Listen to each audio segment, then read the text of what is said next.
हाँ, भारत का स्टार नहीं बना है।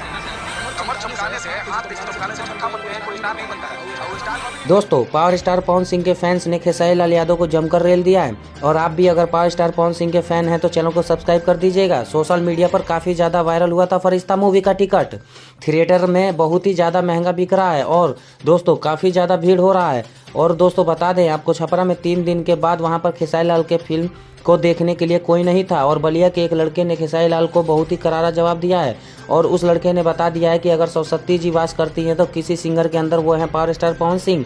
पावर स्टार पवन सिंह जी का मुकाबला कोई नहीं कर सकता है। बेशक मैं आपको बता दूं, जब भी पावर स्टार पवन सिंह का कोई गाना या मूवी रिलीज करते हैं तो उसमें अलग ही अंदाज रहता है। और आपको बता दें, भोजपुरी इंडस्ट्रीज में एक बहुत ही अच्छा रिकॉर्ड बनाते आए हैं, बनाएंगे पावर स्टार पवन सिंह जी। आप क्या कहना चाहेंगे पावर स्टार पवन सिंह जी के बारे में? कमेंट बॉक्स में बताइएगा। मिलते हैं अगली वीडियो में, तब तक के लिए अपना ख्याल रखें। धन्यवाद।